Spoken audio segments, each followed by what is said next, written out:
Assalamualaikum warahmatullahi wabarakatuh. Selamat pagi anak-anak semuanya. Bagaimana puasa kalian hari ini? Mudah-mudahan kalian dilancarkan puasanya dan semoga kalian selalu diberikan kesehatan dan tetap semangat meskipun belajar dari rumah. Baik, sebelum memulai pembelajaran pada hari ini, silakan kalian berdoa menurut agama dan keyakinan masing-masing. Berdoa mulai. Selesai. Nah, pada pembelajaran sebelumnya kita sudah belajar tentang materi suhu. Masih ingatkah kalian tentang suhu? Apa pengertian dari suhu? Kemudian skala pada suhu dan bagaimana cara mengkonversi suhu, semuanya sudah kita bahas pada pertemuan sebelumnya. Nah, untuk pembelajaran kali ini adalah lanjutan dari materi sebelumnya, yaitu tentang kalor. Silahkan kalian perhatikan slide yang ada di samping ini, kalor.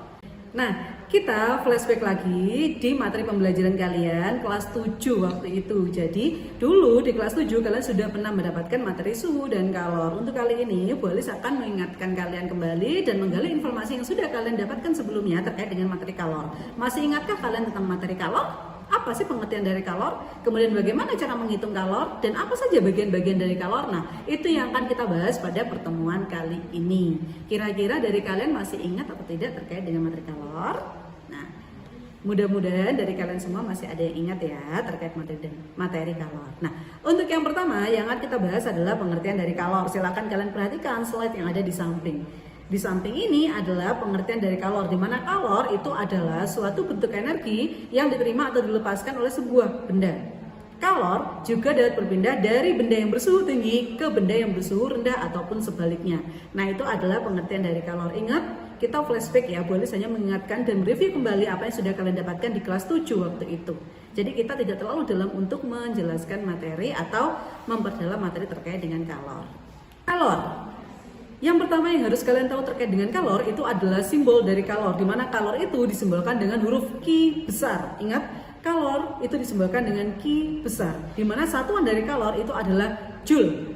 Dan kalor dirumuskan dengan Q sama dengan M dikali C dikali delta T, di mana Q itu untuk kalor satuannya adalah joule, kemudian M adalah massa, satuannya adalah kilogram. Boleh yakin kalian sudah tahu semua kalau massa.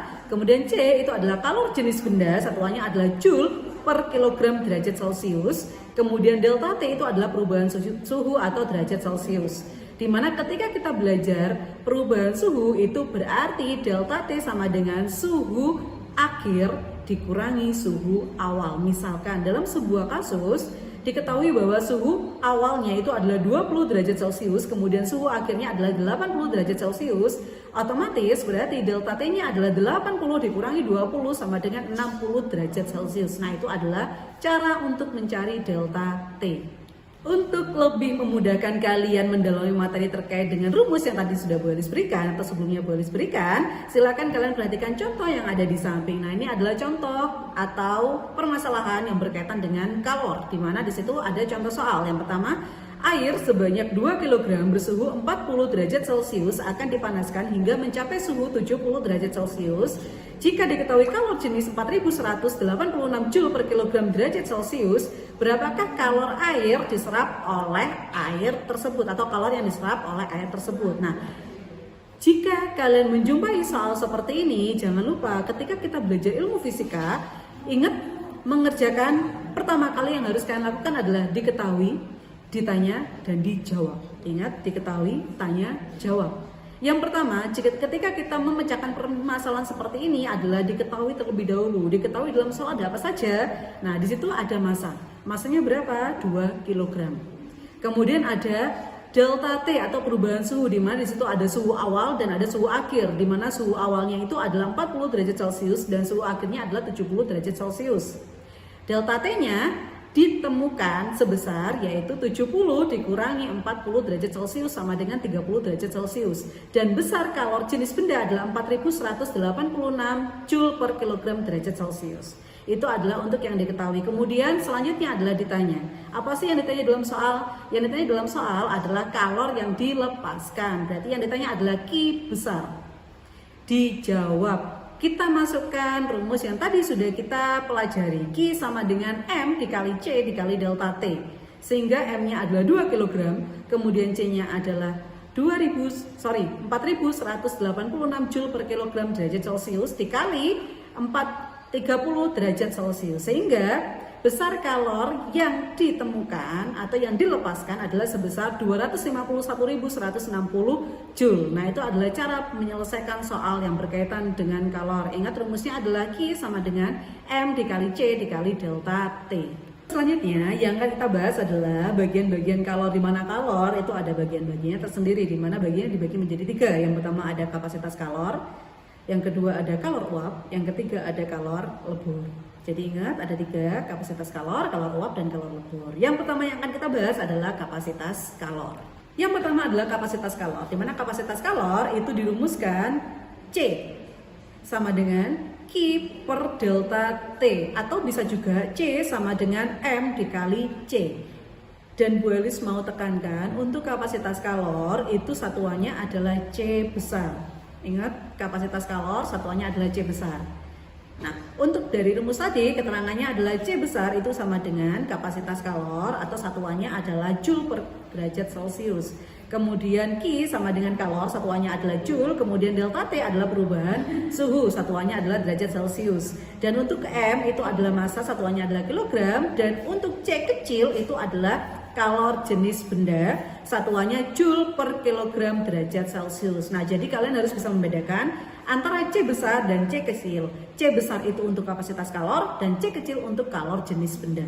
Untuk lebih memahami terkait dengan rumus yang sudah Bu Elis berikan barusan, silakan kalian perhatikan contoh soal yang ada di slide di sampingnya Bu Elis ini. Silakan kalian perhatikan contoh soal yang ada di situ.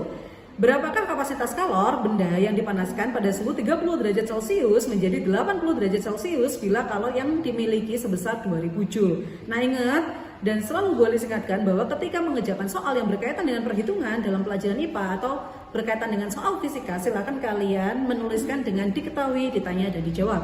Diketahui dalam soal yang pertama adalah delta T atau perubahan suhu, di mana suhu awalnya adalah 30 derajat Celcius, suhu akhirnya adalah 80 derajat Celcius. Delta T-nya adalah 80 dikurangi 30, sehingga delta T sebesar 50 derajat Celcius. Dengan besar kalor atau Q sama dengan 2000 Joule.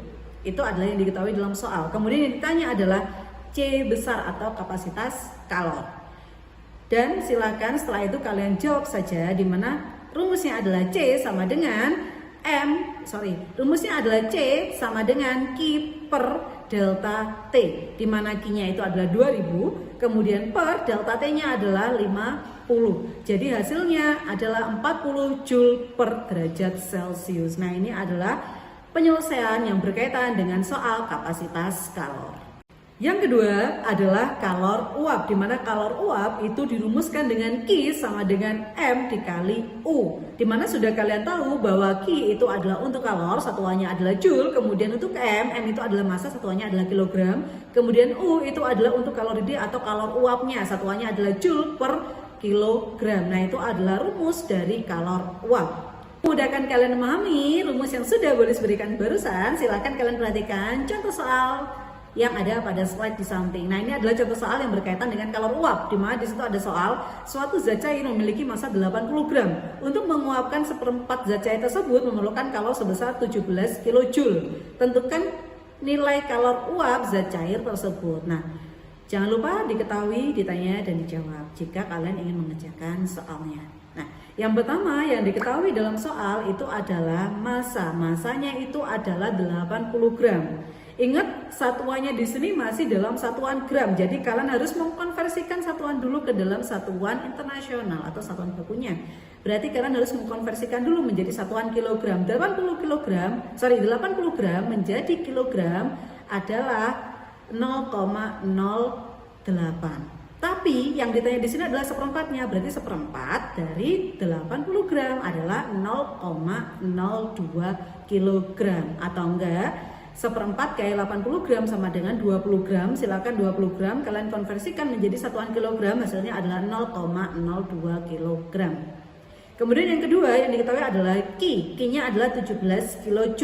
17 kJ kalian jadikan Joule. Ketika kilo dijadikan Joule itu adalah dikali 1000. 17 dikali 1000 hasilnya adalah 17.000, sehingga 17 kJ dijadikan Joule hasilnya adalah 17.000 Joule. Langsung saja ditanyanya adalah U atau kalor uapnya. Silakan langsung dijawab saja. Q sama dengan M dikali U. Karena yang ditanya U, silakan kalian rubah dulu sehingga rumusnya menjadi U sama dengan Q per M. Q-nya itu adalah 17.000, M-nya adalah 0,02 kg sehingga hasilnya adalah 850 Joule per kilogram. Itu adalah besar dari kalor uapnya.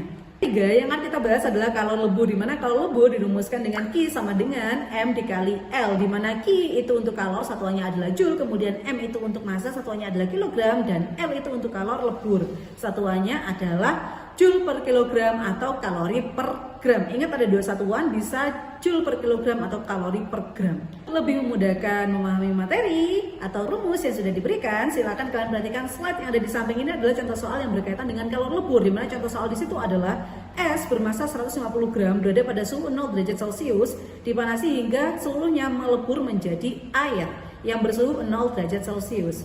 Tentukan jumlah kalor yang diperlukan untuk proses tersebut, di mana diketahui kalor lebur es adalah 80 kalori per gram. Yang perlu kalian kerjakan pertama kali adalah tulis saja yang diketahui, ditanya dan dijawab pada soal. Nah, yang diketahui dalam soal di situ ada masanya adalah 150 gram. Ingat kita punya dua satuan, bisa Joule per kilogram atau bisa kalori per gram. Kalau memang diketahui nanti kalori dan gram, berarti kalian tidak usah mengkonversikan menjadi satuan Joule per kilogram. Nah, untuk yang pertama yang diketahui adalah masanya, di mana masanya adalah 150 gram, kemudian ada L atau besar kalor lebur es adalah sebesar 80 kal atau kalori per gram. Dan ditanya dalam soal adalah besar dari kalornya atau Q. Sehingga kalian bisa menjawab soal tersebut dengan rumus Q sama dengan M dikali L, di mana Q sama dengan M-nya itu adalah 150, L-nya adalah 80. 150 dikali 80 hasilnya adalah 12.000 kalori per gram. Nah, itu adalah cara menyelesaikan soal yang berkaitan dengan kalor lebur. Nah, pada pembahasan sebelumnya, sebelum suhu dan kalor, kalian sudah belajar tentang perubahan wujud zat, di mana perubahan wujud zat itu ada beberapa macamnya, dan zat itu ada 3, ada zat padat, cair, dan gas. Nah, sekarang yang akan kita pelajari di sini adalah, silakan kalian perhatikan grafik yang ada di samping. Grafik ini adalah perubahan dari wujud air. Silakan kalian perhatikan dari grafik itu ada garis yang vertikal, ada garis yang horizontal. Di mana di situ grafik hubungan antara suhu dan waktu. Yang vertikal itu adalah grafik atau besar dari suhunya, kemudian yang horizontal itu adalah besar dari waktunya. Nah, di situ ada gambar atau garis yang berwarna merah mulai dari -10 sampai ke di atas 100. Nah, perhatikan ketika kita belajar soal matematika, di situ ada grafik. Jika kalian menemui grafik seperti ini, pasti ada angka 0. Angka 0 itu dimulai dari pertemuan antara garis vertikal dan garis horizontal atau sumbu X dan sumbu Y. Pada grafik tersebut dimulai dari -10 sampai ke 0 itu adalah, jika kalian menjumpai soal seperti ini, kalian bisa mengerjakan menggunakan rumus kalor. Q sama dengan M dikali C dikali delta T. Kenapa? Soalnya di situ ada perubahan suhu. Dimana perubahan suhunya dari -10 ke 0 derajat Celcius. Nah, jika kalian menjumpai soal seperti ini dengan grafik yang seperti itu, silakan kalian mengerjakannya dengan rumus kalor. Nah, untuk selanjutnya pada titik 0 itu ada garis yang horizontal. Nah, garis yang horizontal itu adalah disebut dengan kalor lebur, di mana kalor lebur itu adalah perubahan dari zat padat menjadi zat cair. Dan kalian bisa menggunakan rumus Q sama dengan M dikali L. Ingat, ketika di garis 0 atau di titik 0 itu merupakan kalor lebur, di mana kalian bisa menggunakan rumus Q sama dengan M dikali L. Itu adalah perubahan dari zat padat menjadi zat cair. Kemudian dari garis horizontal kemudian naik lagi. Nah, naik lagi itu ada perubahan suhu. Jika ada perubahan suhu berarti kalian menggunakan rumus dari kalor. Rumus dari kalor itu adalah Q sama dengan M dikali C dikali delta T. Nah, kemudian setelah itu ada garis horizontal lagi, ada di suhu 100 derajat Celcius. Nah, ketika mencapai suhu derajat Celcius itu terjadi kalor uap, di mana di situ adalah perubahan dari zat cair menjadi zat gas. Nah, ketika ada perubahan zat cair ke gas, itu dinamakan dengan kalor uap, atau kalian bisa menggunakan rumus Q sama dengan M dikali U. Nah, itu adalah rumus-rumus yang bisa kalian gunakan ketika kalian menjumpai soal yang berkaitan dengan grafik perubahan wujud air ini. Dan ini sering kali terjadi atau sering keluar dalam soal ujian. Jadi silakan kalian ingat betul dan perhatikan betul apa yang tadi Bu Ali sudah sampaikan. Untuk meningkatkan pemahaman kalian terkait dengan materi kalor, silakan kalian perhatikan slide yang ada di samping. Nah, ini adalah soal-soal yang berkaitan dengan kalor, dan silakan coba kalian kerjakan soal ini di buku tugasnya masing-masing. Kemudian nanti untuk pengumpulannya seperti pada pertemuan kemarin, di mana nanti Bu Elis akan menyediakan link di mana kalian bisa mengumpulkan tugas ini dalam bentuk foto. Jadi silakan kalian kerjakan di buku tugas masing-masing. Jangan lupa diberikan nama kelas, nomor absen, nanti difoto kemudian dikirimkan ke link yang nanti Bu Elis akan kirimkan ke masing-masing grup kelas. Untuk pembelajaran hari ini kita cukupkan sampai di sini. Kira-kira masih lupa dengan materi kalor yang sudah dipelajari di kelas 7, ataukah sudah mulai ingat kembali terkait dengan materi kalor yang sudah disampaikan sebelumnya?